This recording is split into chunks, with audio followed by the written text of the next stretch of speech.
we bwana harusi umepata mke, Allah mkarimu mkamuabudu. We bibi harusi umepata mume, Allah mkarimu mkamuabudu.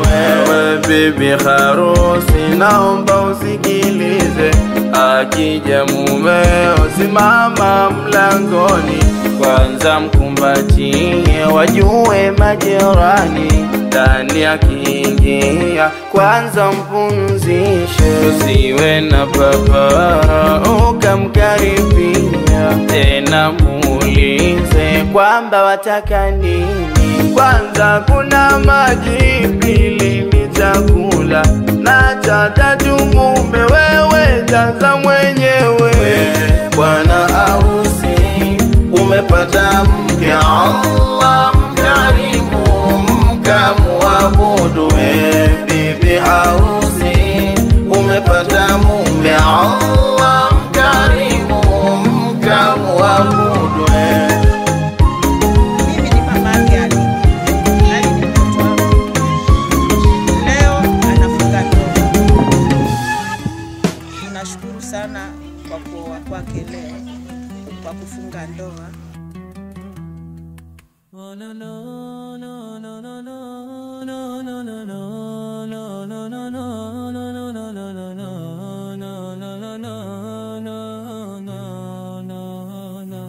Mimi ni mamake mkubwa Ali, na ninashukuru sana Ali akiniambia mama nimepata mchumba leo nafunga ndoa. Kwa hiyo nimeshukuru sana. Mimi nimetokea Sanyaju kule, nimekuja hapa kwa ajili ya kumfuata Ali, na ninashukuru sana. Nashukuru sana tena kwa vigelegele. Nashukuru sana.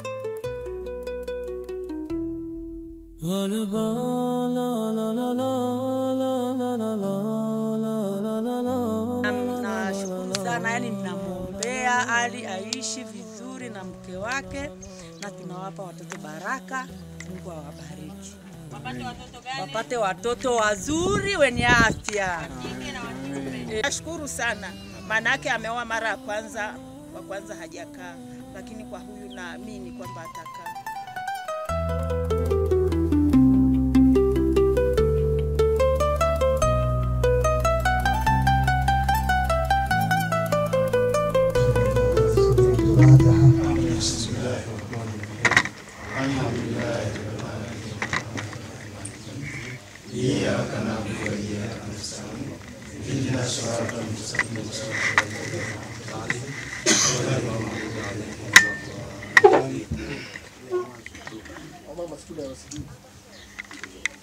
الحمد لله رب العالمين، والصلاة والسلام على أشرف الأنبياء والمرسلين.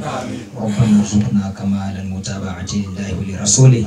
ربنا ارزقنا كمال المتابعة لله ولرسوله. ربنا ارزقنا كمال المتابعة لله ولرسوله برحمتك يا أرحم الراحمين. صلى الله على سيدنا محمد. أعوذ بالله من الشيطان الرجيم. بسم الله الرحمن الرحيم. الحمد لله نحمده ونستعينه ونستغفره ونعوذ بالله من شرور أنفسنا ومن سيئات أعمالنا. من يهده الله فلا مضل له ومن يضلل فلا هادي له، وأشهد أن لا إله إلا الله وحده لا شريك له، وأشهد أن محمدا عبده ورسوله أرسله بالهدى ودين الحق ليظهره على الدين كله ولو كره المشركون. أما بعد، فإن الله أحل النكاح وندب إليه وحرم السفاح ودى العذاب العظيم عليه. قال الله تعالى: أعوذ بالله من الشيطان الرجيم. بسم الله الرحمن الرحيم. يا أيها الناس اتقوا ربكم الذي خلقكم من نفس واحدة وخلق منها زوجها وبث منهما رجالا كثيرا ونساء، واتقوا الله الذي تساءلون به والأرحام إن الله كان عليكم رقيبا. وقال أيضا: ولا تقربوا الزنا إنه كان فاحشة وساء سبيلا. وقال: يا أيها الذين آمنوا اتقوا الله حق تقاته ولا تموتن إلا وأنتم مسلمون. وقال: يا أيها الذين آمنوا اتقوا الله وقولوا قولا سديدا يصلح لكم أعمالكم ويغفر لكم ذنوبكم، ومن يطع الله ورسوله فقد فاز فوزا عظيما. قال رسول الله صلى الله عليه وسلم تناكحوا تكثروا فإني أباهي بكم الأمم يوم القيامة. وقال أيضا النكاح من سنتي فمن رغب عن سنتي فليس مني. قولوا جميعا نستغفر الله نستغفر الله نستغفر الله نستغفر الله.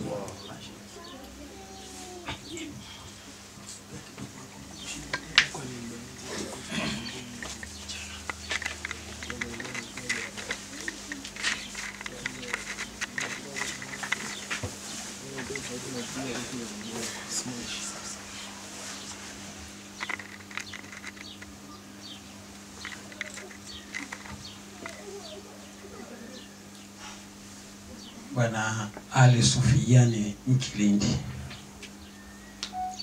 ninakuoza Lahiu binti Saidi kwa idhini yake na kwa idhini ya wali wake kwa mahali mliokubaliana. Je, umekubali? Sema nimekubali. Nimekubali kumuoa. Nimekubali kumuoa Yasmini Saidi. Lahiu Saidi kwa mahali tunakubaliana. Bwana Ali Sufiani Mkilindi, ninakuoza Lahiu binti Saidi kwa idhini yake na kwa idhini ya wali wake kwa mahali mliokubaliana. Je, umekubali? Nimekubali kumuoa Lahiu Saidi kwa mahali tuliokubaliana. Kwa idhini yake na wali wake. Na kwa idhini ya wali wake kwa mahali tuliokubaliana. Nimekuoza. Nimeoa.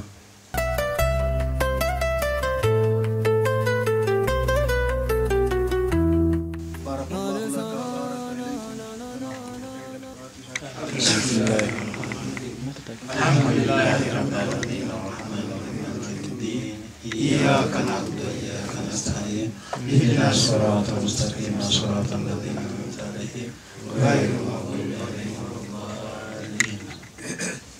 Mahali mliokubaliana mmepeleka au mnapeleka?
Assalamualaikum warahmatullahi wabarakatuh. Alhamdulillahi rabbil alamin wa ala alihi wa sahbihi wa man wala. Allahumma salli ala sayyidina Muhammad al-Fatih lima ughliq wal khatim lima sabaqa wan nasirul haqq bil haqq wal hadi ila siratikal mustaqim sallallahu alayhi wa qadarihi wa miqdarihi al-azim. Amma ba'd. Ama jamani, ndugu zangu watukufu Waislamu, wazee wangu, baba zangu, akina mama wote kwa ujumla tuliohudhuria kwenye jambo hili, tumuombe Mwenyezi Mungu atuwafikishe mpaka mwisho. Lakini pia mpaka kufikia hapa, mpaka hivi leo limekamilika, ni mapenzi yake Allah tabaraka wa taala. Ilishapangwa kuwa litakuwa hivi na hii siku ya leo. Lakini pia mpaka kupata nafasi ya kuzungumza hii ilishapangwa kuwa nitazungumza, vingine afisa dawa na nini, hayo ni sababu tu, lakini si kwamba kuna lolote kwamba labda na elimu kubwa au nini. Hapana, ni yale mapenzi tu. Mtume sallallahu alayhi wasallama anatuhusia katika suala la ndoa akituambia, ya ma'ashara shababi man istata'a minkumul ba'ata falyatazawwaj wa man lam yastati' fa alayhi bisawm. Enyi vijana, anayeweza kwenu nyinyi kulibeba jambo la ndoa na mahitaji yake yote ambayo anatakiwa yapate mke, basi aoe. Ikiwa hawezi ni afunge. Kwa hiyo suala la kuoa ni suala ambalo yatakiwa lifanywe sana katika miji yetu ili kuepusha madhara ambayo hayana manufaa kwenye jamii. Lakini pia Mwenyezi Mungu Subhanahu wa Ta'ala akatuambia, wa min ayatihi an khalaqa lakum min anfusikum azwaja wa ja'ala bainakum mawaddatan wa rahma inna fi dhalika la ayatin liqaumin yatafakkarun. Hakika pana, asema wa min ayatihi, ni katika dalili zake au alama za kuonyesha kuwa yeye Mwenyezi Mungu ni muweza kuwaumbieni nyinyi wanaume wake. Lengo na dhumuni ni nini? Litaskunu ilaiha, ili muweze kutulia, ili mupate utulivu kwa hao wanawake. Bimaana ya kwamba mwanaume katika mgongo huu wa ardhi hawezi kupata utulivu, hawezi kuenjoy maisha ya hii dunia akiwa hana mke. Na Mtume sallallahu alaihi wasallam akajazia kwa kusema, ad-dunya kulluha mata'un, dunia yote ni starehe, lakini wa khairu mata'i dunya almar'atu salihah, bora ya furaha ya hii dunia ni kupata mke mwema. Waswahili wanasema kupata mke mwema sawa sawa na kumpata kunguru mweupe. Swali ala nabii. Kunguru mweupe utazunguka hapa, kila mtu ukimuuliza ushawaona kunguru mweupe atakwambia sijawahi muona. Ni kupata mke ambaye ana maadili, ameshika mwenendo wa dini ya Kiislamu na atamtii mumewe na kufuata maamrisho na kuacha makatazo. Huyo ndo mke mwema. Lakini mke ambaye si mwema, utaongea naye wewe mume hakusikilizi, kila utakachofanya hakuelewi, huyo si mke mwema. Kwa hiyo litaskunu ilaiha, ili mpate utulivu. Utulivu unapatikana pindi mtu akiingia kwenye ndoa. Siku moja mama mmoja, mume wake amejaliwa kuwa ni shekhe, lakini mzee yule akawa anatoa mawaidha mazuri sana. Akifika msikitini, hutuba nzuri, watu wanalewa kwa mawaidha yake, wanaenjoy sana.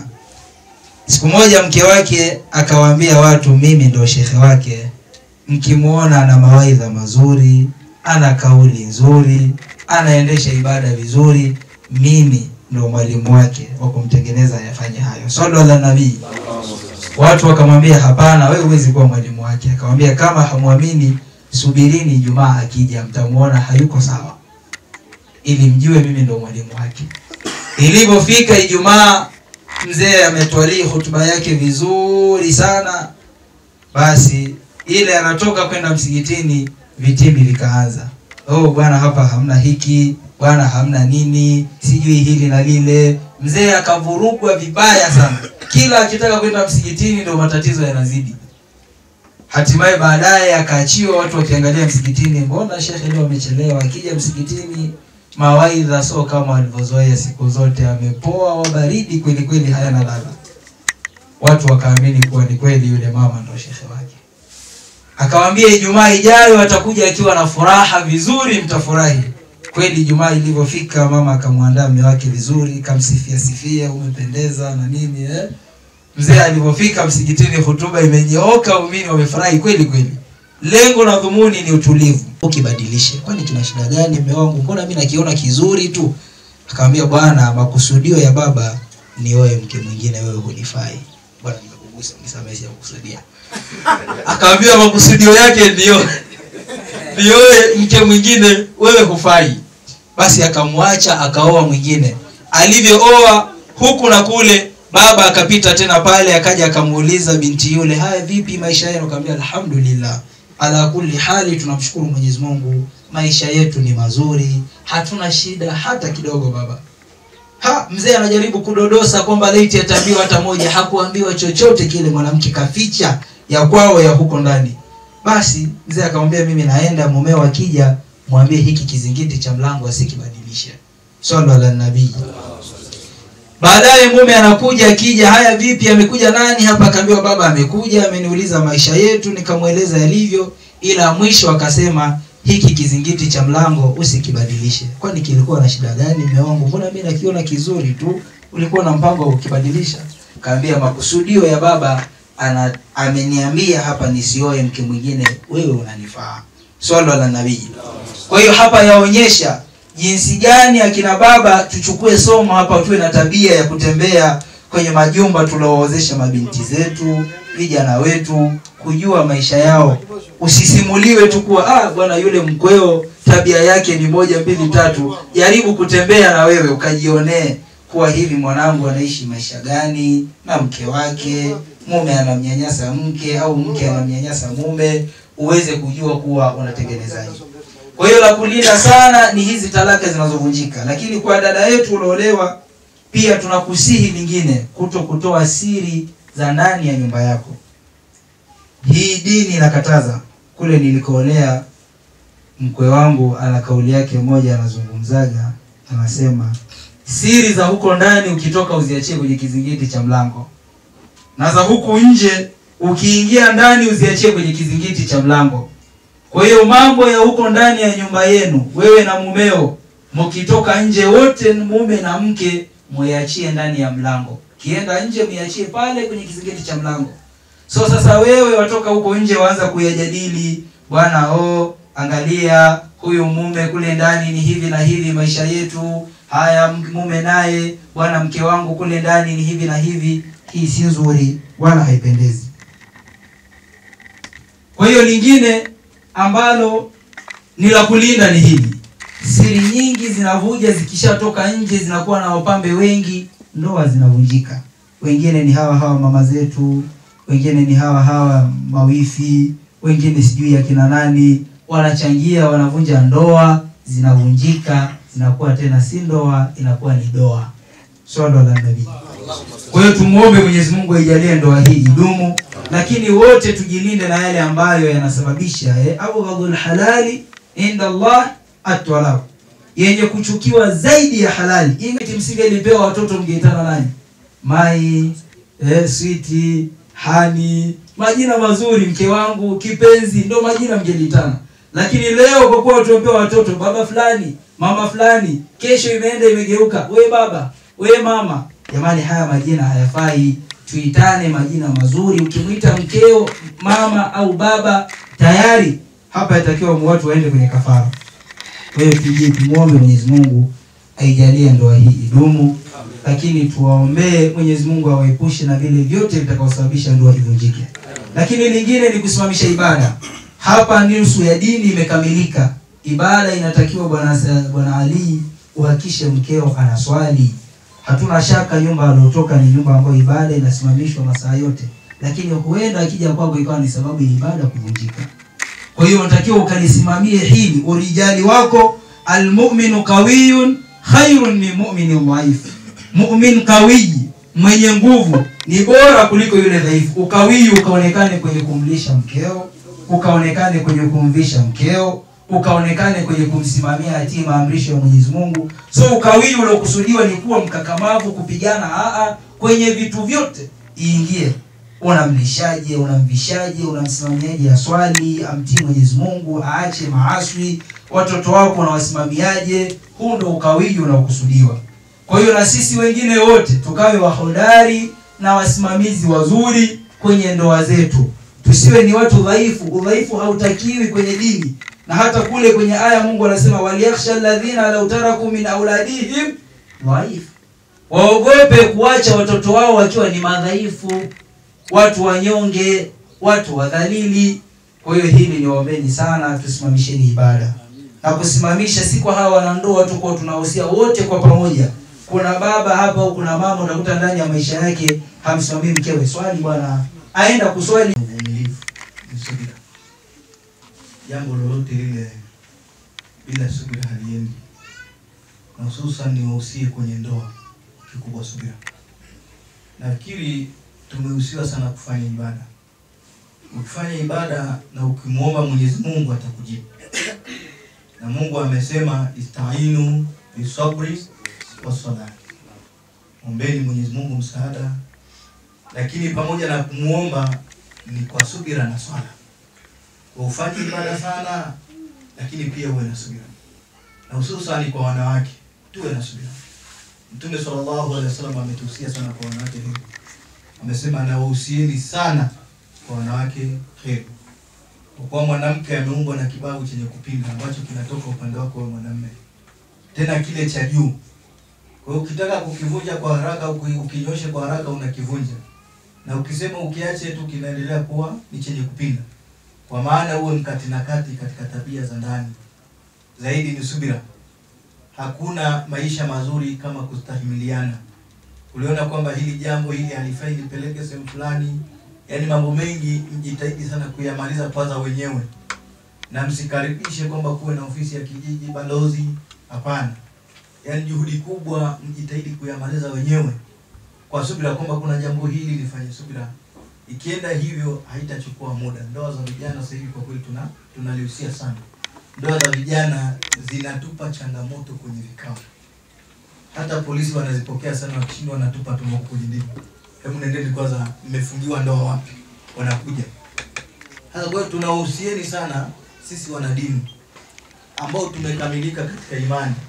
Kwa mara nyingi tunapooa tu wavumilivu katika ibada hii.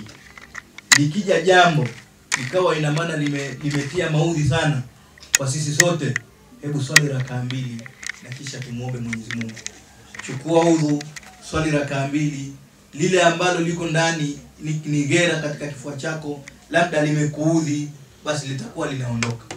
Na baadaye mkikaa mnasamehana, litakuwa limeondoka.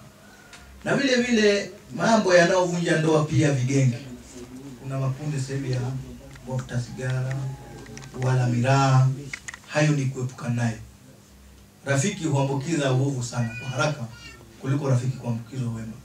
Yaani rafiki muovu kumpa wema uovu jambo la haraka kuliko mwema kupewa wema. Wema hauitikiwi haraka, lakini jambo ovu linakuwa na wapambe wengi. Shetani anakuwa na vigelegele, limeingia hapa, limeingia hapa, limeingia hapa, mwisho linakuwa ni baya mno zaidi. Kwa hiyo yale makundi ambayo hayafai tujitahidi kuepukana nayo. Na Mtume sallallahu alaihi wasallam ametuhusia sana kwamba katika rafiki angalia ni nani wa kumfanya rafiki. Rafiki muovu kama vile kaa la moto uliweke kwenye majivu. Halitaendelea kuwa kaa la moto, bali litaendelea kwa nini? Kuwa majivu. Kwa hiyo tujitahidini sana kuangalia kwamba nani anafaa rafiki. Na hata kwa wanawake tunamshauri sana mwenye kuolewa na wengine kwamba aangalie nani anafaa kuwa rafiki na nani anafaa kuwa kushauri. Mwingine unaweza useme ni rafiki, lakini huenda ana husda kwamba wewe umeolewa. Mwingine ana husda kwa nini tu hao waishi hivi wapendane. Basi muangalie sana kwamba ni nani wa kumfanya rafiki. Baada ya kusema haya, niseme assalamu alaykum wa rahmatullahi wa barakatuh. Wa alaykum salam. Na wazee wangu watumishi wetu mstaafu wa na Mungu anatosha. Basi yatosha. Fatiha tuombe. Bismillahirrahmanirrahim. Fatiha. Bismillahirrahmanirrahim. Alhamdulillahi rabbil alamin arrahmanir rahim maliki yawmiddin. Iyyaka na'budu wa iyyaka nasta'in. Ihdinas siratal mustaqim siratal ladzina an'amta alaihim ghayril maghdubi alaihim waladdallin. Wanamiraji dua. Bismillahirrahmanirrahim. Allahumma nas'aluka ya Allah. Allahumma ja'alna bainakum bil khair. Barakallahu lakuma. Allahumma rabbana anta ta'lam kathira. لا علم لنا إلا ما علمتنا. اللهم ربنا نسألك خير اليوم وخير ما فيها وخير ما قبله وخير ما بعد. اللهم قنا شر اليوم وشر ما فيها وشر ما قبله. اللهم ربنا سهله بعزتك وقوتك وبركة مشايخنا ومعلمنا وأصحابنا أزواجنا ومحابنا أهل ودنا. أجب دعانا يا مستجيبا بلا ردي ولا ضي بلا جفا. يا ربنا اغفر لنا تمام الله سر لنا كل عسر عندنا. اللهم سهل لنا كل ما نريد ونجنا مما نخاف وبلغ يا لطيف يا لطيف يا لطيف. والحمد لله رب العالمين.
Karibu sana tafadhali, pita moja kwa moja ndani ya ukumbi kama ta nafasi yako uweze kuketi. Karibuni sana.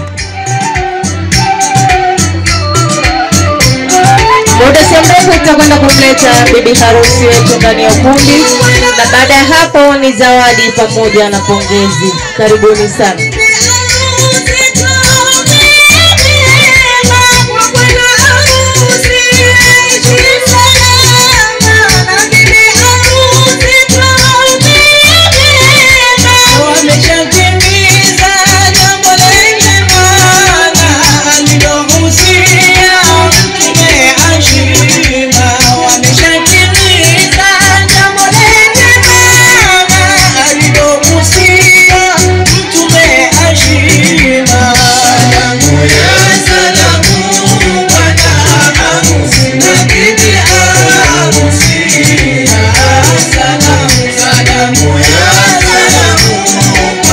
Niombe sasa kwa wale walioko nje ya ukumbi, naomba tuingie ndani ya ukumbi, tutafute nafasi tuweze kuketi.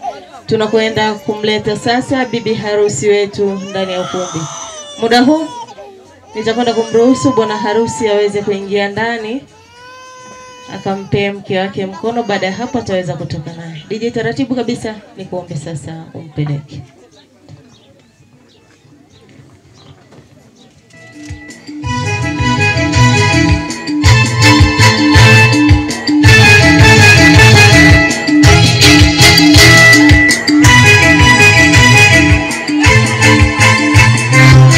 Wakina mama hata vigelegele.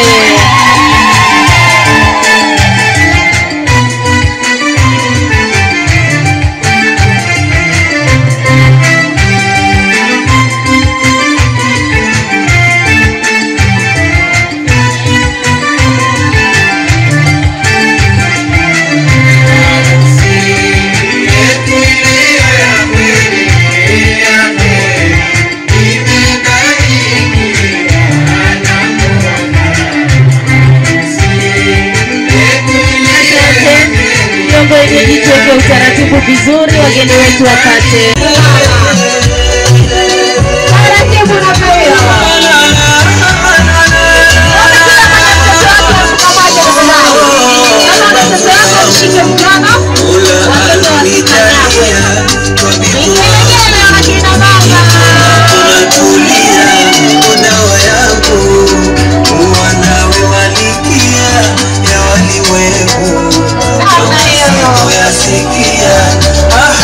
Nishachukua kuona maisha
kina mama turejee kwenye nafasi zetu, kila mmoja akamate nafasi yake aweze kuketi. Tunakwenda sasa moja kwa moja kwenye ratiba inayofuata ambayo ni pongezi pamoja na zawadi. Zawadi ya kwanza itakuwa ya mama mzazi. Zawadi ya kwanza itakuwa ya mama mzazi. Tafadhali naomba uiandae zawadi yako. Zawadi ya pili, kina bibi wote watamtunza mjukuu wao. Zawadi ya tatu, mama wadogo na wakubwa kwa pamoja, tafadhali mjiandae. Zawadi ya nne, mashangazi wa biharusi. Zawadi ya tano, wadogo zake biharusi wote. Zawadi ya sita, mama Rahma kutoka Mlandizi. Zawadi ya saba ni mawifi. Zawadi ya nane, marafiki wa biharusi. Mwisho kabisa, ndugu jamaa na marafiki na majirani wote. Niombe sasa kuwauliza swali la kizushi wakina mama. Biharusi kapendeza hajapendeza? Mmemuona? Mmemuona? Au hivyo anaonekana lakini kashapendeza. Bibi harusi, mwanangu mwenyewe hayawi hayawi. Hayawi hayawi. Mwenye hivyo hapana, atafute mume.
Mwanangu mwenyewe kapendeza.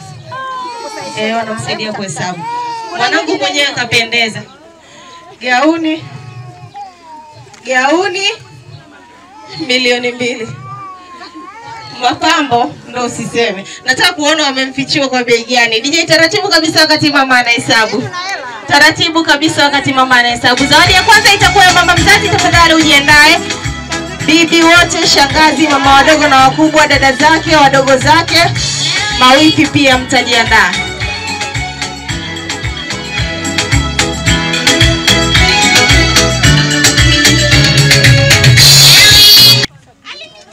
Wangu wangu mmejitahidi. Mnyongeni lakini haki yake mpeni. Ila marafiki zako kama hapo, naomba tu ifike 100,000. Mimi moyo wangu kwatu. DJ twende, naomba walete. Tujazie ifike 100,000. Bado 25,000 watu hata sio kitu. Sio issue kubwa. Najua mmejipanga. DJ walete.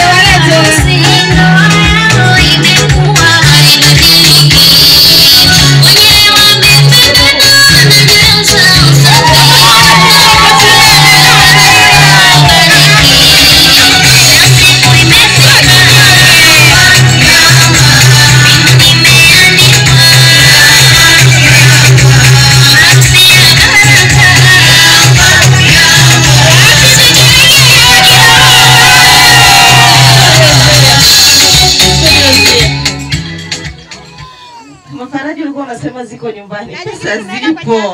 Pesa zipo hapa. Afu mimi najua watu nilionao ni watu wazito, sio kinyonge. Wapi vigelegele? Jamani mwanangu mashallah. At least hata 100,000 mkimfichua inapendeza namna hiyo. 110,000. Hongera. Hongera mzazi mwenzangu. Naomba shangwe na vigelegele wakati mama anakwenda kumfichua mwali wake. DJ twende mbeleke taratibu mama anakwenda kumfichua mwali wake. Shangiliwe ukimwana, shangiliwe. Mpeji mwage, mpeji mwage, mpeji mwage. Shangiliwe ukimwana, shangiliwe.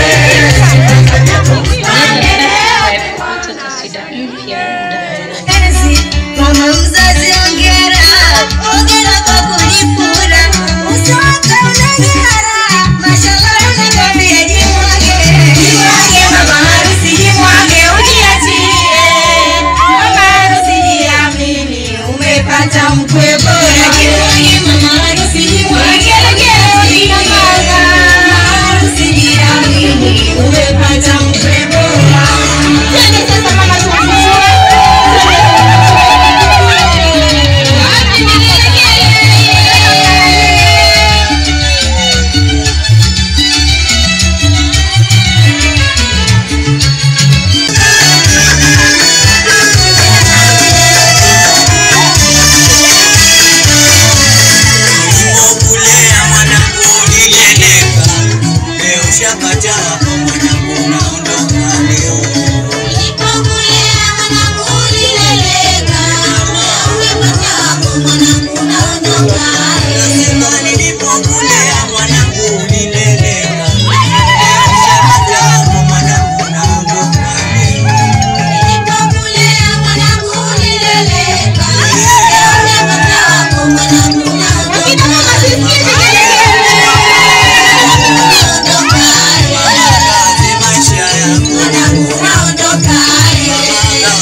Asante.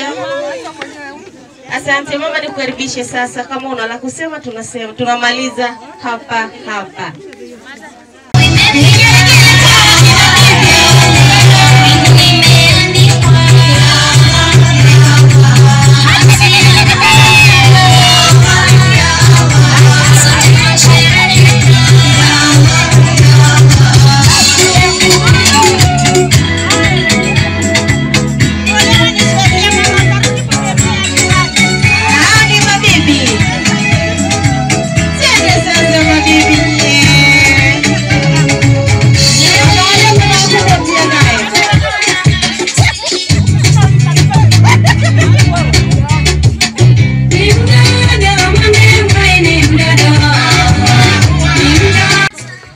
Assalamu alaikum. Habari za jioni. Jamani, nina furaha sana kuwaona jioni ya leo. Jamani, mmependeza sana. Bibi harusi wetu amependeza sana. Shemeji yangu amependeza sana. Jamani, nina furaha sana leo hii kumpongeza bibi yangu anapoenda jioni hii. Namtakia kila laheri. Mungu wa mbinguni awatangulie. Amina. Basi kuna zawadi nyingine ambayo ni ya mama mzaa chema. Nilikuwa natamani naye tumpatie zawadi yake ili sisi tuweze kuwatakia kila laheri. Tunarudi Moshi jioni hii. Tunawapenda sana sana watu wa Matadi, watu wa Ngare. Asante, naomba DJ utupe kibao kizuri na ile zawadi yangu mahali ilipo naomba ije. Mama mzaa Chema naomba ufike hapa mbele tuweze kukutunza, tuweze kuwaaga jamani. DJ naomba kawimbo kazuri. Asante mama Kanari, ngombe sasa usogee hapa na kiti.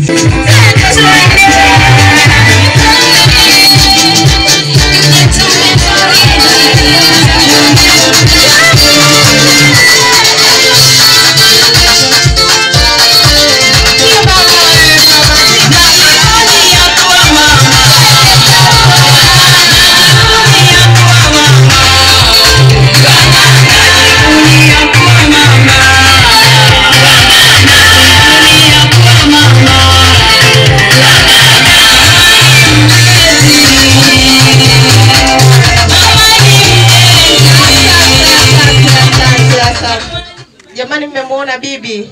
Mmemwona bibi?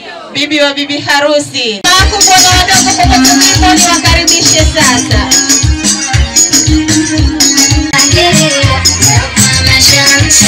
Tuende kanga hiyo mama wadogo. Tende sasa.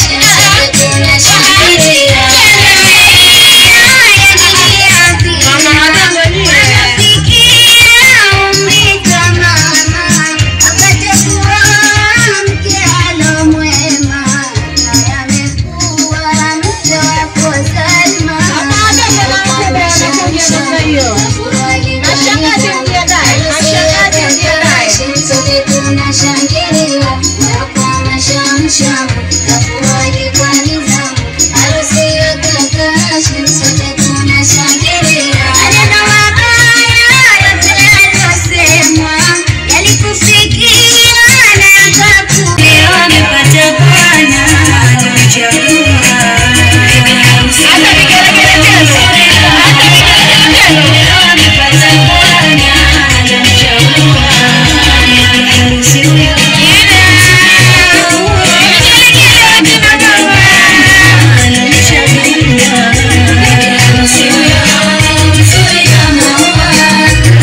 Niwakaribishe sasa wadogo zake bi harusi.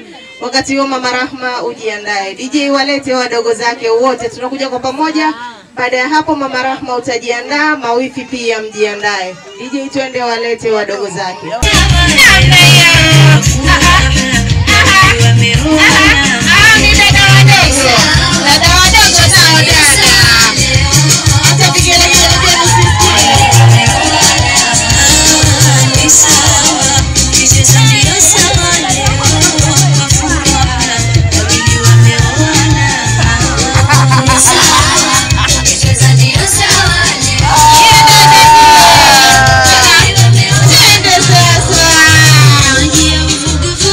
Aya,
Asante. Baada ya dada rafiki humu ni wakaribishe sasa.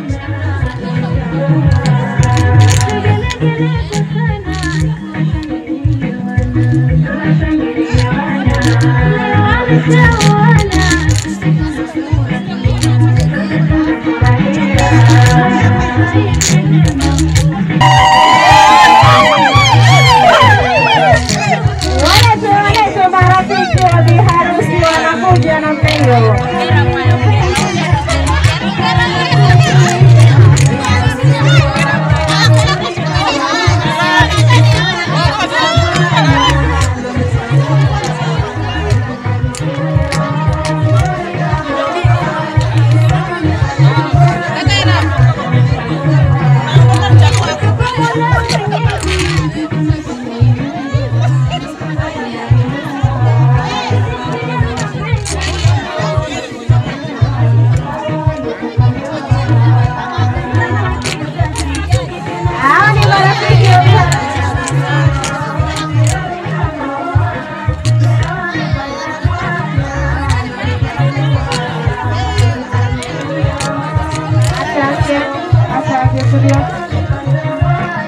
Studio.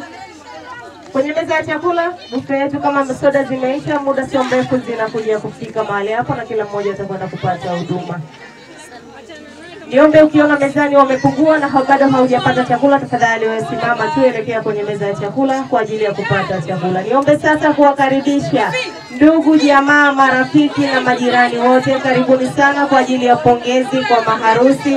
Kama bado umeshikilia pongezi yako mkononi, muda ni sasa, tafadhali karibu sana. Tunapita pale, yupo mwandishi kama ilivyoada. Mimi najua mama hapa mnajielewa sana. Mnajua hizi ni mbio za vijiti, leo kwake kesho kwako. Bila kujaratibiwa pale kwenye daftari bado hujafanya.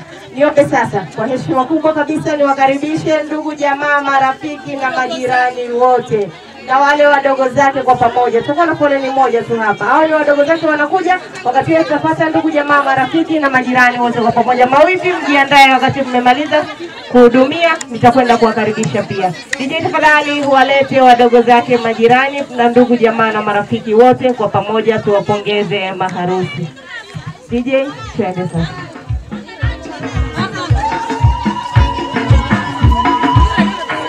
DJ legele kwa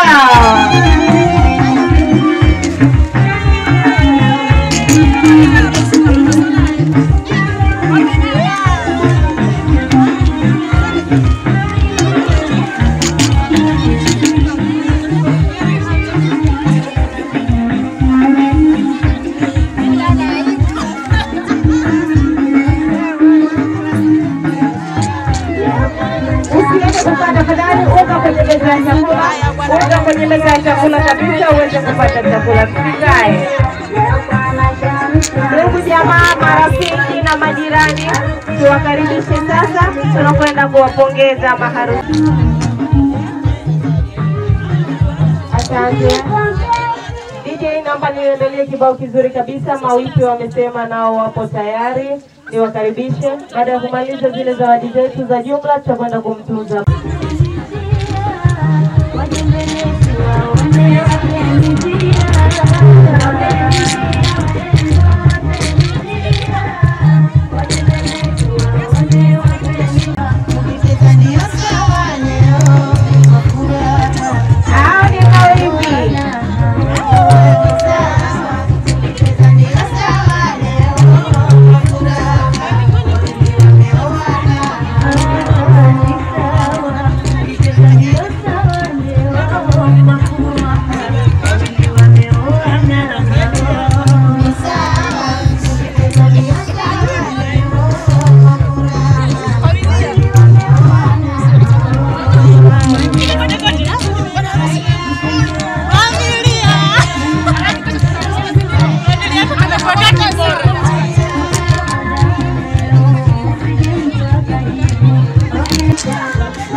kuja kumtunza mama.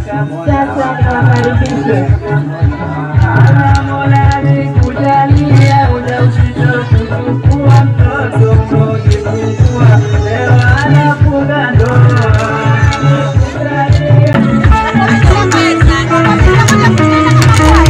Kama ukinamagiza kwa sababu kusinzia matusi naiona basata wakinifungia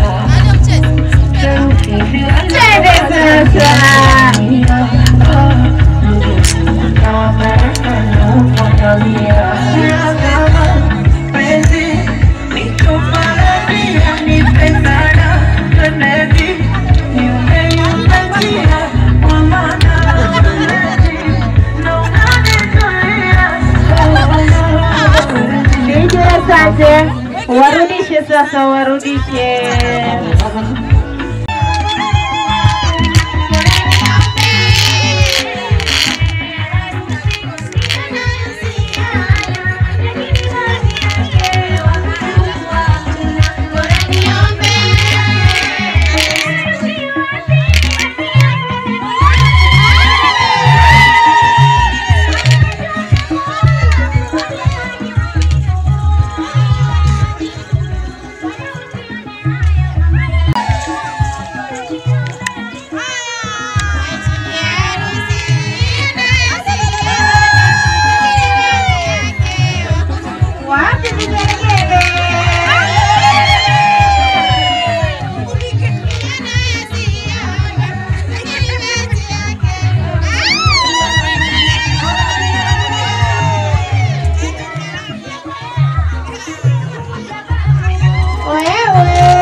Nimejipatia kitambaa.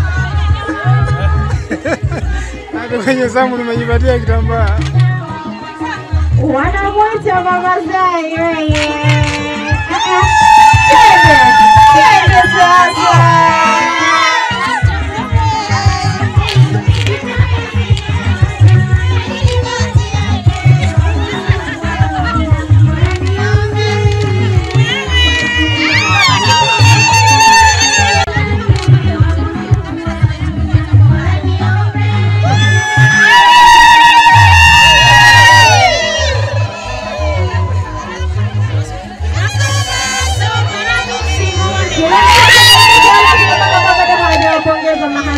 Karibuni sana.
Mashangazi wanapeperusha wewe.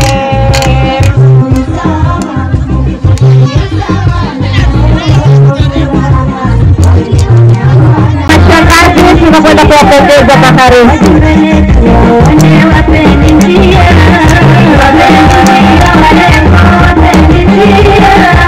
Wajipende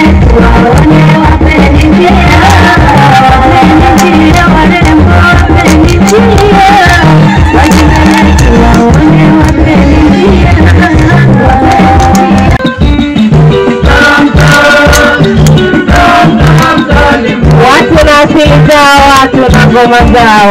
Ya pili hati ya pili.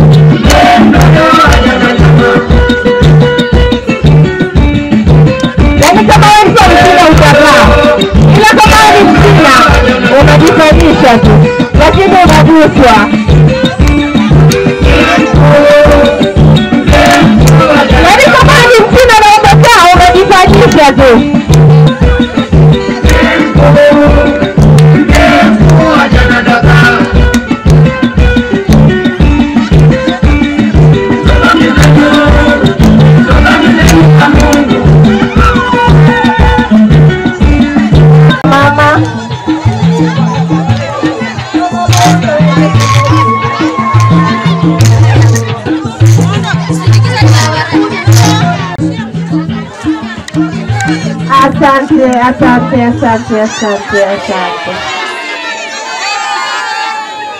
Asante sana, asante. Wanamalizia kumtunza mama, kazi na dawa. Tunamalizia kumtunza mama, kazi na dawa. Asante mama. Mama, asante. Nikuombe sasa urejee kwenye eneo lako. DJ tafadhali, naomba niandalie kasida nzuri kabisa. Marafiki wa biharusi kutoka Hasho Group wanakwenda sasa kumtunza. Wamefika muda